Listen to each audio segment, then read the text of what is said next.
Am I the butthole for telling a parent that it's my student's own fault for being mistreated? Repost.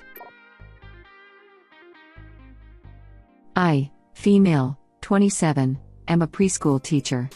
I have a student Connor. If someone sits 3 inches from where they're supposed to sit, Connor, 6, runs to us to report. Someone spills a drop of milk on the table, report. Someone happens to brush past him, he says he just pushed and threw me to the ground. Someone almost ran into him on a bike, says they rode over his toes on purpose, and he is in terrible pain.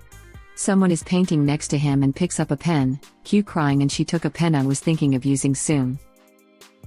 If someone is playing with a toy he wants, he will throw a tantrum until they get fed up and give it to him. All this has led to others taking a distance from him. They have even stopped playing with him outside of school. We've tried to get him to be included during school hours and have had multiple talks with him, but to no avail. Kids tell us that they feel like they have to walk on eggshells around him and it's tiring. I'm paraphrasing here. We have had countless meetings with parents present as well, who dismiss our concerns. He has been evaluated and doesn't have any diagnoses, disabilities, or anything. The main issue arose when Sarah had a birthday party, and everyone in the class was invited but Connor. He was understandably upset and crying. As we could predict, the mom was there the next day, fuming. She told us we had to force Sarah to invite his son by any means possible. When we said we have no control over what happens after school and that we could not call a meeting with all parents and tell them they have to make their kids spend time with him as she wants us to, she was furious. She even tried to approach Sarah when she got sight of her, but we blocked her and said she is not allowed to talk to her. Poor thing was really scared. The day after, Sarah's mom, who is a wonderful woman, told us that Connor's mom had called and shouted at her for not inviting him. She didn't know if she should just invite him, but Sarah and a few of her friends had specifically asked for him not to be there. I told her that we would support and respect her wishes, whatever she chooses to do.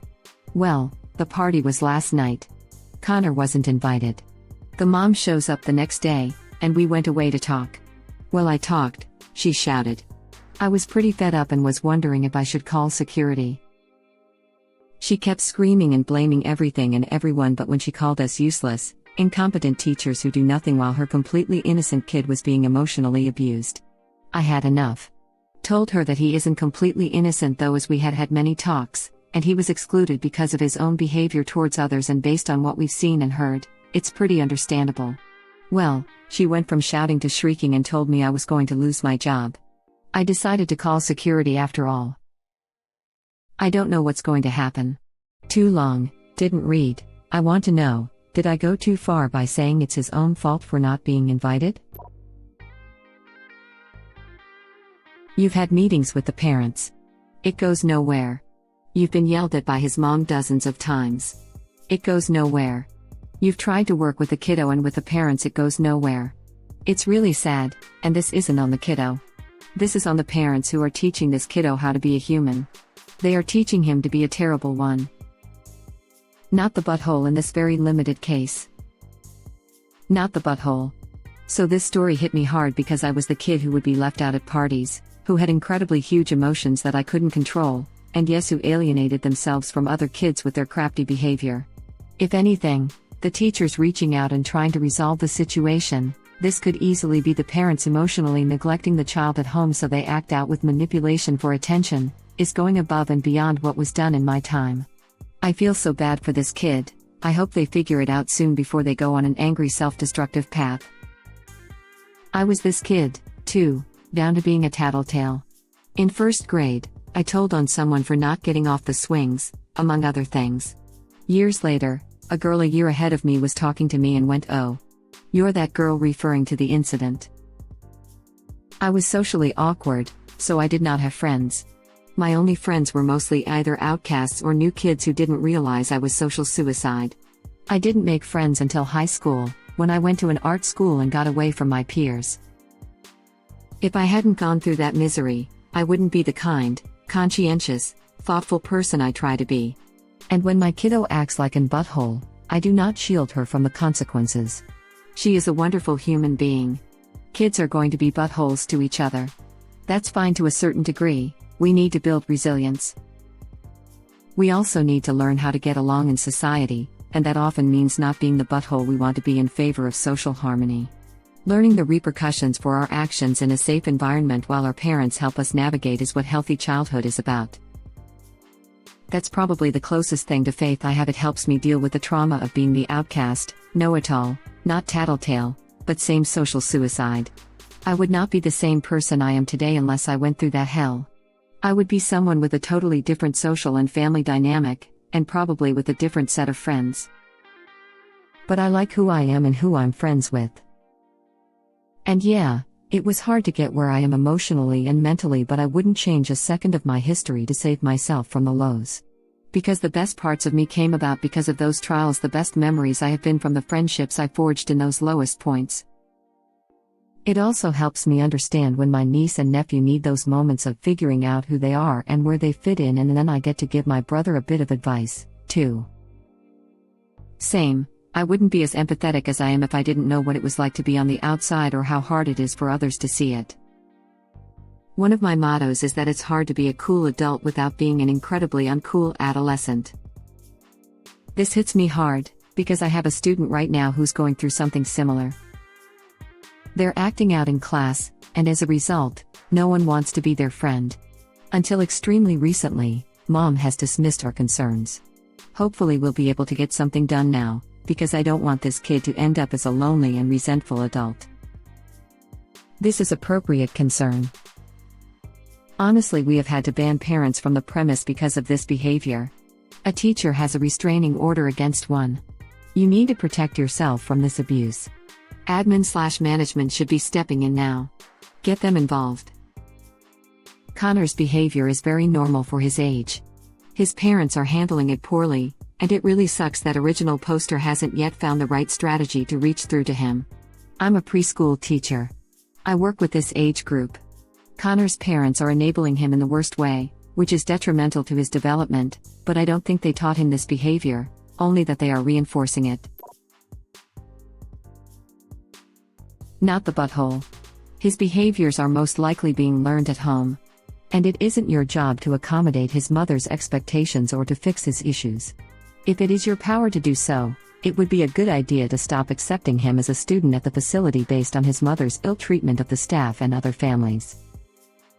Original poster replies, "Thank you. Unfortunately, as we are the only kindergarten in our zone, we have no choice but to accept him. In that case, can you insist that another staff member be present for any discussions with her in the future so you have additional support if she becomes verbally abusive again?" This is a great suggestion. I would have an administrator present during all meetings. I would also copy an administrator on all emails going forward. This is the way.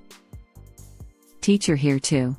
Not sure if this will help, but I found the telling tales situation so frustrating, that within the first year of teaching I came up with a way to train my children to think before they shared. Child using that voice, the one you know means they're about to tattle, this, Daniel. Me, hold on child, we need to go through the checklist. Is Daniel doing something to hurt you or may lead to hurting you? No. Is Daniel doing something which may be hurting someone else? No. Is Daniel doing something which might lead to him hurting himself? No. Is Daniel hurting/damaging school equipment? No. Have I asked you about what Daniel is doing? No. Well, this sounds like you're about to tell tales, which we don't do in our class. The kids get used to the checklist pretty quick, and sometimes when I'm halfway through I will ask, "Do we need to go through the whole checklist?" And the child will say no as if all the joy has been squeezed out of their day. This also allows children a way to differentiate when it's appropriate to speak up and tell. I make it very clear hurt can be something physical or verbal. Edit. Formatting. Edit. I did not expect all these awards. Thanks, smiley face. Yup, basic list for the smaller kiddos. 1. Is this an emergency? 2. Is someone in danger of getting hurt or is hurt? 3. Do you need help with something? If it's not on the list, then it's probably not our business. I promise I'm paying attention and that we're making sure everyone is safe. Now, what is a fun thing, or the thing you were supposed to be doing, right now? Does he have another parent? Can she be banned for being abusive to staff and harassing/frightening children? Not the butthole. No one likes a snitch. Original poster replies. People may not know, but it's not just kids in class who don't like snitches. Us teachers can also get irritated by them. Have y'all tried to change him from tattling to tootling?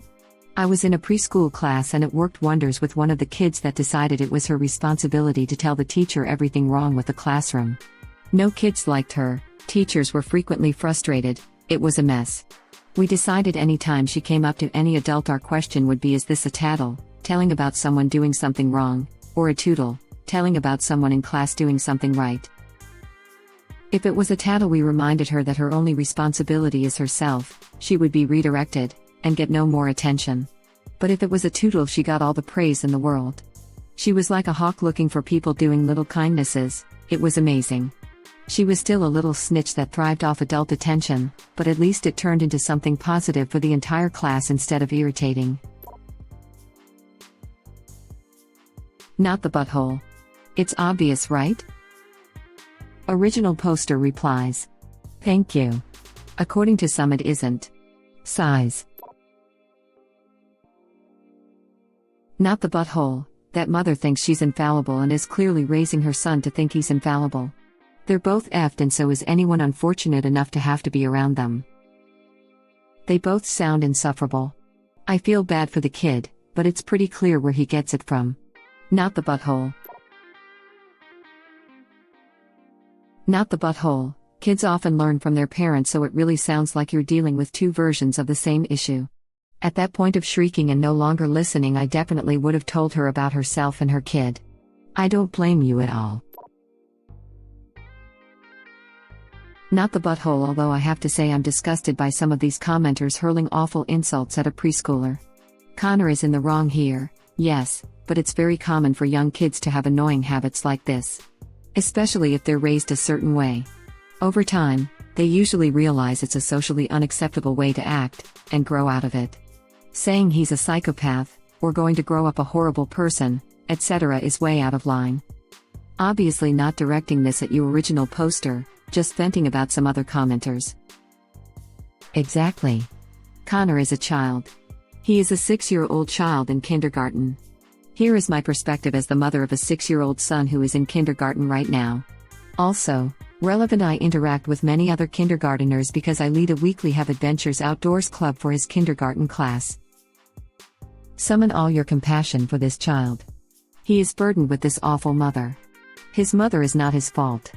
I see how hard it is because Connor has two problematic behaviors, tattling on things that do not meet a threshold for need to inform an adult. Changing the tattle to an outright lie about what happened so that his tattle meets the threshold of needing to inform an adult, bodily harm, etc. I'd pick one to respond to and then with the whole class, practice a new way of responding. Edit to add, then do the other. You could make a tell a grown-up board with the kids, and have them come up with ideas which you would then categorize into fix it yourself, tell a grown-up, and I don't know. Do the whole spectrum of ideas, absurd ones and serious ones. Ideas are easy to come by. They have the toy I wanted, they ran over my foot with their bike, they spilled a drop of milk, etc. Try to make new class rules. Say Connor tattles that Sarah has spilled a drop of milk, and spill a drop of milk is categorized under fix it yourself. The rule is whoever Connor tattles to has to respond with enthusiastic confidence that Connor can manage his troubles on his own. He needs to learn that he can tolerate disappointment. Not having the pen or toy he wants leads to appeals to authority and tantrums, so you'll capitulate. He needs to learn he can tolerate fear. He was scared because he almost got hit by a bike, so he fed you a story he thought would make you console him. It will go a long way if you are confident in Connor to help him to be confident in himself. He needs to be confident that he can handle it if Sarah uses the marker he wanted. Help him identify how he feels when that happens. Sad? Angry? Then what does he do with that feeling? Cry? Appeal to authority? What else could he do? You can help him learn better responses to his big feelings. I think Connor needs someone to be on his side here, because I'm not convinced his mother is. Not the butthole. You did not blame the kid as so many seem to think. You explained to the parent it is the child's behavior that is the reason for him being excluded, and that is a massive part of the parent's responsibility to help form. Thank you for watching. Please subscribe to be the first to know about Red Rabbit Reader's new videos. If you like our videos, please like them on YouTube and share them with your friends. We welcome your comments below. Press to start another of our videos.